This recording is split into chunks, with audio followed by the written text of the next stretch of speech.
Welcome to the Deep Dive. We're here to unpack the key ideas from important sources so you understand what really matters.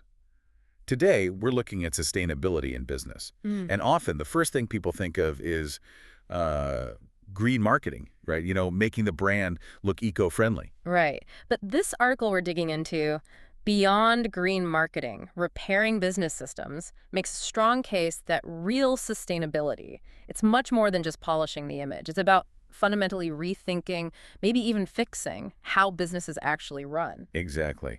And this whole deep dive, it's really shaped by the insights in that article. We're focusing quite a bit on the perspective of one of the co-authors, Tim Whitney Jr. He's a co-founder of Circular Earth, and his hands-on experience, especially with the smaller companies, gives this really practical, grounded view on what sustainability actually means in practice. Yeah, the article jumps right into this core tension. Sustainability. Yeah. It's kind of two things at once. On one hand, it's driving a lot of innovation, a lot of new thinking. Okay, so that flexibility, that's a good thing then. It can be. But the article points out, and this seems central to Whitney's view, that same adaptability makes it vulnerable. Sustainability can get watered down, become just a buzzword, a label slapped on things without real change underneath. Which leads straight into that issue everyone talks about, greenwashing. And the article, using Whitney's background, has this really clear example of that gap between saying you're sustainable and, well, actually being sustainable. Yes, it talks about his experience with a nonprofit warehouse. They were very public about workforce development being part of their sustainability mission. Sounds good, right? But the reality on the ground for the employees, total different story. Right. The article mentions they felt undervalued, didn't see paths for advancement, and the result was high turnover, lots of people leaving. And here's the key insight, drawing from Whitney's experience. If that nonprofit had truly embedded sustainability, not just as a slogan, but in how they treated their people, the social side, and how they managed materials, waste reduction, efficiency, they might have actually tackled why people were leaving. It wasn't just about stating the value, the systems needed to back it up. That makes perfect sense. Yeah. And it explains why Tim co-founded Circular Earth. The article really highlights how he saw this big gap, especially for small and medium-sized businesses, SMEs. Absolutely. The article notes Winnie's understanding that, okay, one small business might not seem like a huge polluter, but add them all up. Their collective footprint, waste, water, energy, it's massive. It's a huge lever for change. But the article doesn't shy away from the challenges either. Engaging those SMEs, based on Whitney's experience, isn't easy. It takes a lot of legwork to build trust, and while their profit margins are often tight, makes them maybe less appealing for the big consultancies. Exactly. And that's where Circular Earth's strategy, which the article details, comes in. It seems very much shaped by Whitney's practical perspective. They decided to start small, deliberately. Focus, learn, then scale up. And their initial focus, the article says, was on coffee shops and beverage retailers. Yeah. Seems almost niche. Whitney apparently jokes about liking coffee. But there's more to it, right? Yeah. The article suggests a deeper strategy. Oh, definitely. The article points out Whitney's thinking here. Coffee shop owners, usually pretty accessible. You can talk to them directly. Plus, these places are often community hubs, third spaces. So if you help them become more sustainable, Whitney's vision, as the article puts it, is that it creates ripples, influences customers, raises awareness more broadly. Okay, but one big hurdle Circular Earth faced, and Whitney clearly understands this from the article, is this idea small businesses have. That going sustainable is automatically expensive. This green premium idea the article mentions. Yes. And the article is clear on Whitney's take. Pretty much no small business owner will spend money on sustainability just because it's the right thing to do. Not if it hurts the bottom line. They need to see a clear return on investment, ROI. That's non-negotiable for this market. So how do they tackle that? How does Circular Earth, following Whitney's approach described in the article, show that sustainability isn't just another cost? The article emphasizes their relentless focus on efficiency, eco-efficiency. Whitney's background in home energy audits is a great parallel they mention. Think about sealing leaky ducts, swapping to LEDs. Simple stuff, relatively low cost. Right, but they add up to real savings on the energy bill. Exactly that principle. The article explains they translate that to businesses, show them how waste, whether it's energy, water, materials, is literally costing them money. Reducing inefficiency is reducing cost. Sustainability becomes a way to boost the bottom line. What I found really interesting in the article was the mention of Whitney's diverse background. It's not just environmental science, it's space systems, ESG, quite a mix. Yeah, the article highlights that. It gives Circular Earth, through his leadership, what they call a multi-jargonal advantage.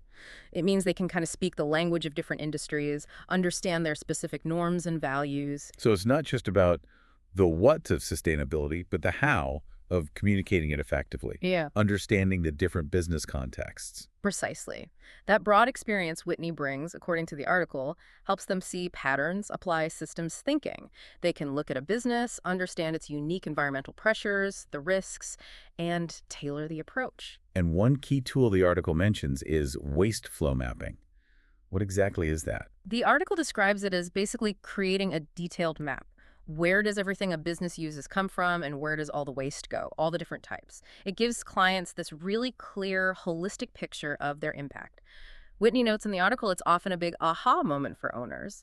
It's educational, but also practical. It shows exactly where they can step in to make changes to cut waste. The article uses this example of a vertically integrated coffee shop that really brings the systems repair idea to life. Yeah, that's a great case study in the piece because they controlled everything from growing the beans to the final cup. They could make bigger changes. The article mentions they invested in reusable containers for shipping beans, started composting the coffee husks. And the result wasn't just greener. The article points out it actually cut their landfill costs significantly. A perfect example of how redesigning the system, thinking circularly like Whitney advocates, pays off both environmentally and financially. Now, the article also touches on green checklists and certifications, things like eco-labels. Whitney's view, as presented, is actually quite nuanced. He doesn't just dismiss them. Right. They mentioned Circular Earth even partners with a group called Local First AZ on their green certification. So what is his take on these, according to the article? His perspective, outlined in the article, is that checklists aren't inherently bad if they reflect genuine effort and lead to real, measurable impact. The article stresses his point. They need to represent authentic change, not just be a way to look good. And, importantly, they need to evolve, keep up with best practices.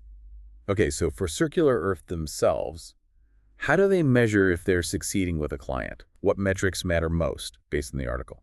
The article points to very tangible things. How much waste did we divert from the landfill? How much energy did we save?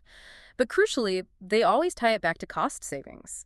The article frames their whole approach as saving green via green initiatives. It's about that ROI we talked about.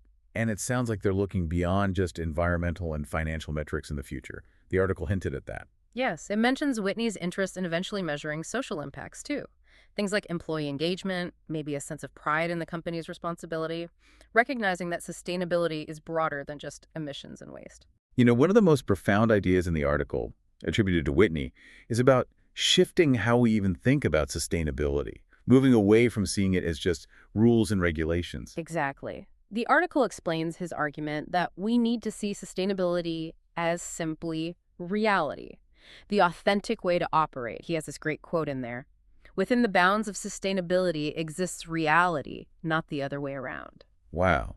So it's not like sustainability is this extra thing layered on top of business. It is the context. Yeah. His point, emphasized in the article, is that business doesn't happen in a vacuum. It depends on nature. It impacts people. Sustainability, in this view, is just acknowledging that deep interconnectedness and acting on it. Which loops us right back to the article's main theme.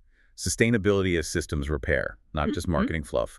The article even compares it to concepts like Kaizen, continuous improvement. Yeah, the article really positions sustainability through Whitney's work as an ongoing process, a journey. It requires being practical, but also having vision, being strategic, but also empathetic. And the big message, sustainability isn't a burden. It's actually an opportunity for businesses. And it's clear throughout this deep dive, the article Beyond Green Marketing really leans heavily on the practical experience and the systems thinking of Tim Whitney Jr. from Circular Earth. The article uses his work, like with those small beverage retailers, to show this shift from just looking green to making real operational changes that benefit everyone, the planet, and the business's finances. What really comes across about Whitney in the article is this ability to connect the big picture, the why of sustainability, with the nuts and bolts of making it happen in a small business. He bridges that gap between the ideal and the actual, getting tangible results. So, wrapping up our deep dive today, the main takeaway from this article, heavily informed by Tim Whitney Jr.'s perspective, is pretty clear. Businesses need a fundamental shift. Move beyond the superficial green marketing. Really get into the mechanics of the business and repair the systems. That's where true sustainability lies. And the work of Circular Earth, detailed in the article, shows it's not just possible, but beneficial, especially for those small and medium businesses that are so vital to the economy. It can drive real advantages. So here's something to chew on, building directly on the article's conclusion. If we accept that green marketing can sometimes be just a symptom, just covering up deeper issues, what other symptoms might we be treating in our own businesses, or even our lives, instead of digging down to fix the underlying disease of unsustainable systems? Something to think about.